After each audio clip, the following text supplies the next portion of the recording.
How can you increase your efficiency with ChatGPT and make smarter decisions that increase your value? This is the question that many businesses and CFOs ask themselves. I've helped more than 100 companies implement AI for finance, and today I'm going to show you 9 hacks and tricks with ChatGPT Plus that will make your work 7 times more efficient. Yes, ChatGPT Plus, or business or enterprise if you have more than 150 licenses. If you value your time and want precision in numbers and the work, then you gotta spend the money. From my experience, if you get the free account, you don't get the full scope of all of what ChatGPT has to offer. For example, the ability to analyze not only text, but also images with numbers. A lot of people only put text or Excel files into their ChatGPT. But there is something that works better, because when you give an Excel file, it's kind of messy for the AI. You have so much information inside, and actually, you know in the Excel file what you want to analyze. Instead, just screenshot what you need in the Excel file or in a PowerPoint you received from outside, and then send it into your ChatGPT. You don't ask for a specific analysis, you ask what will be the 10 best analysis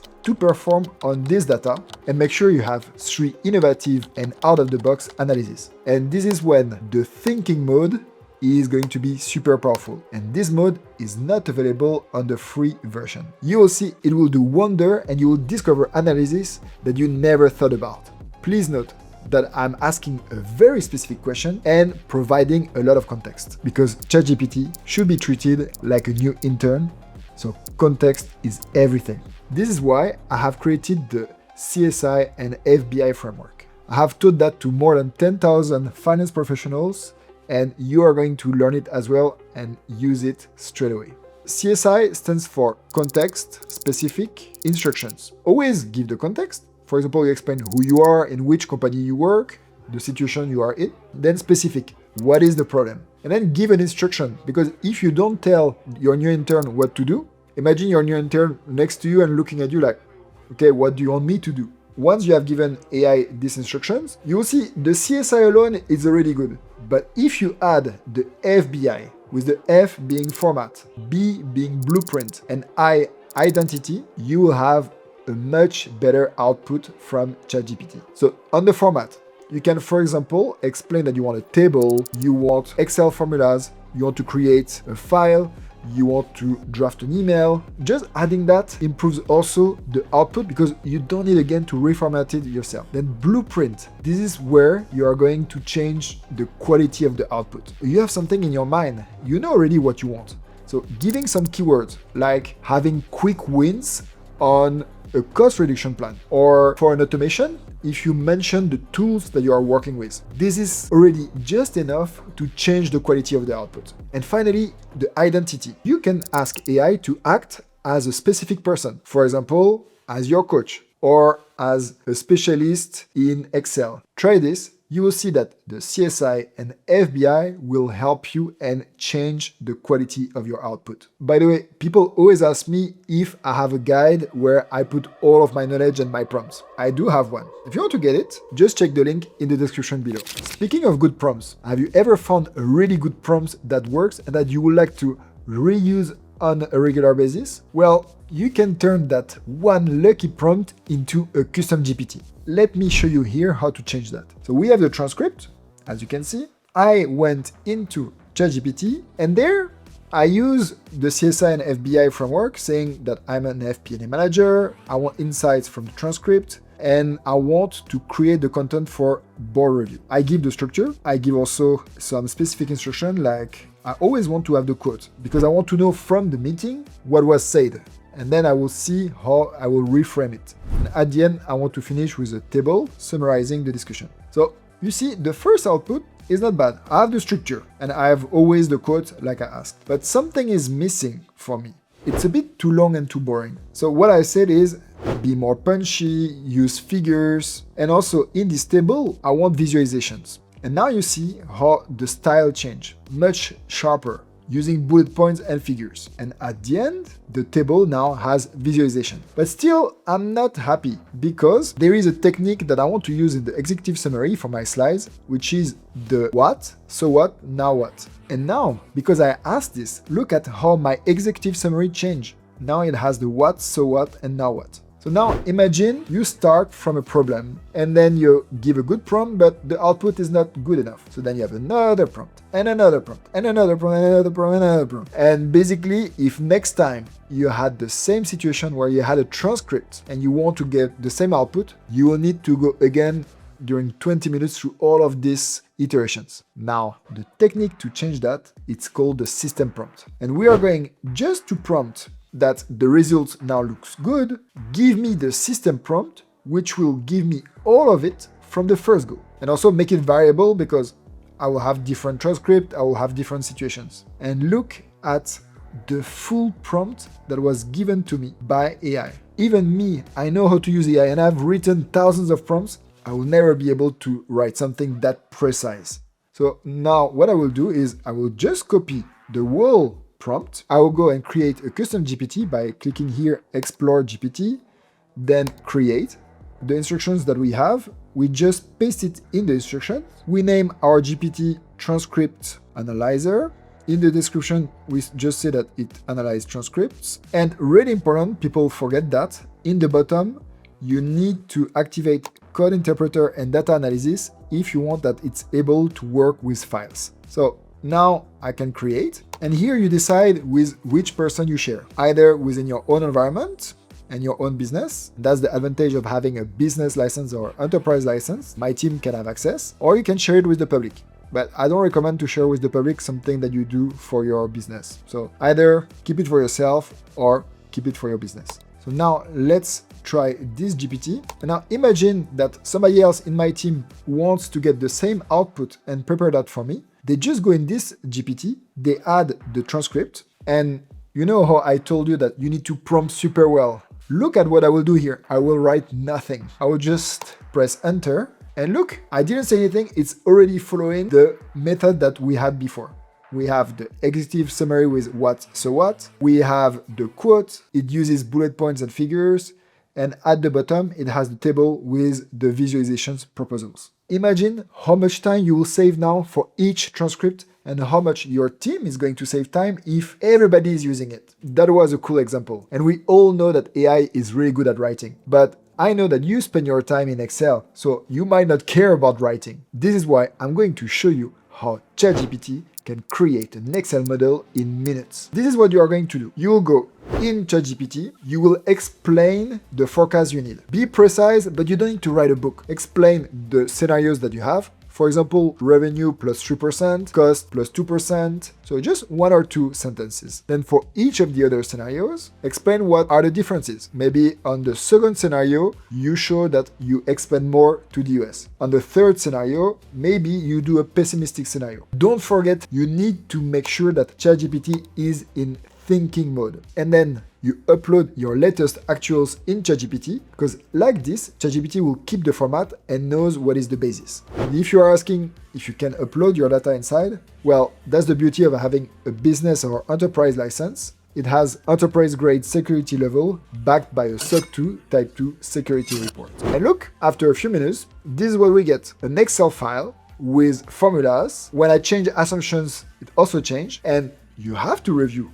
But imagine now it's 6:15, you take another 10-15 minutes to review, and at 6:30 you are done. Not bad, no? Better than spending your evening in the office. If you optimize prompts correctly and you give your company's knowledge, then those Excel models will work really well for you. However, I have to tell you, I thought I was really good at Excel, but still, sometimes I need time to find the perfect formula. Instead of spending 20 minutes, 30 minutes on Google, YouTube, forums, I just type my problem into ChatGPT by giving where is the information, so which cells, and asking what will be the best formula for this. And instead of just explaining me the formula, it gives me exactly the formulas with the right cells inside that I can copy and paste and use. And even my team that are not that good with Excel, I told them how to use AI with Excel, and now I discovered super formulas that are working really well, and we automate so much work in Excel thanks to that. Cool. Now we have this Excel file ready for us. But you might tell me we still need to analyze it. And this is why I want to show you my 5 steps framework on how to do financial analysis with AI. Remember, give the context, who you are, what is the goal of the analysis. You need to ask AI to check the consistency of the data. Then second, you are going to ask AI to think about the types of analysis it can do. You have the descriptive, so what happened. You have the diagnostic, so why it happened, so the detail of it. And then the 2 others that are often forgotten by AI and also humans, the predictive, so what will happen, and then the prescriptive, what can we do to change what will happen? And if you just ask AI to add these 4 types of analysis, it will do wonder. Then the step number 3, you are going to ask to perform the calculations, but also to detail them to you. So like this, you can see the calculations. Step number 4, you want visuals, because it's a bit dry to see all of these texts and calculations without really seeing an insight. And us, human, a visual is much better than a lot of text. And number 5, you can ask AI to create commentaries and write like a seasoned CFO. 3 additional tips when you want to do financial analysis with AI. 1, make sure that you review and you own the financial analysis. At the end, your credibility is at stake and you cannot use AI result that you don't understand and that you didn't verify. Number 2, your analysis will be much better if your data is structured. And if your data is messy, instead of not doing anything, just start a previous step before the analysis to clean the data. Or if your data is clean but the file is so big, just ask AI to identify the different tables in your file. And then when you know on which table you want to work, just mention to AI to work on this one. And number 3, this is good for ad hoc analysis. But if you are redoing it every month, ask AI how to productize this in your own file. So in Excel, or maybe with some automations like Google Script or VBA or Python. And what's the next step after that you have created your Excel file, that you have improved it with super formulas, and then you even did your financial analysis on this? You'll have to build your financial presentation. A few months ago, I would never have recommended to create your presentation inside ChatGPT because it was just bad. Now you can get a presentation with nice design, the appropriate text, and the craziest part, it also creates graphs that you can change manually. So now what you will do, you continue after the financial analysis that we just did together, and you will ask ChatGPT to create a presentation in PowerPoint. And really important, you are going to say this. Ask to first give the structure. So what do you want in your presentation? Do you want an executive summary? Do you want a review on revenue? This is up to you and your style of presentations. Second, you are going to explain that you want graphs inside, and make sure that you say that those graphs are editable and that you can change the values in Excel after. Then third, you need to give your branding if you want to have the same colors. So either you give the color of your company, or what a lot of people do is they don't ask any branding. They get the PowerPoint like it is, and then they apply after the branding inside PowerPoint. And look, after a few minutes, ChatGPT created this presentation, which myself, and I've created hundreds of presentations, I will never be able to do that fast and that good. So for your next presentation, try this. It will save you time for you and your team. And seriously, I'm quite blown away that now it can do graphs inside the PowerPoint. Okay, we did a really pretty presentation, but I have to tell you, I think the new way to lead a meeting is to use dashboards. In my corporate trainings, this is the #1 tip which is blowing people's mind. So how do you create a dynamic dashboard like this one? Do this. Take from your general ledger the cost by department, and that you can compare with last year or last month. Then you go into ChatGPT and you are going to say that you want to do a cost center review in a dynamic dashboard. And if you want to make it even more pretty, what you do is you say that you want a glowy, modern dashboard with maybe dark design or blue design. And the key point here is to ask to get an HTML dashboard. And if you want, for really the last tip to make it even better, you ask to have a CSV upload button. Like this, every month you can refresh it and reuse it with new data. You upload your file and you see, after a few minutes, the dashboard is created. It's in HTML, so you can download it and have it on your computer. or you can share it with somebody. And when we click on it, what do we see? A super well designed dashboard with filters. So like this, if you want to meet marketing and show them their cost, you just click, poof, marketing, or finance, or operations. Or maybe you want to make a focus on personal cost, or you want just to have the bridge between last year and this year, or you just want to see some specific cost by the filtering button. This dashboard is amazing, and we just did it in 5 minutes. Imagine your next meeting.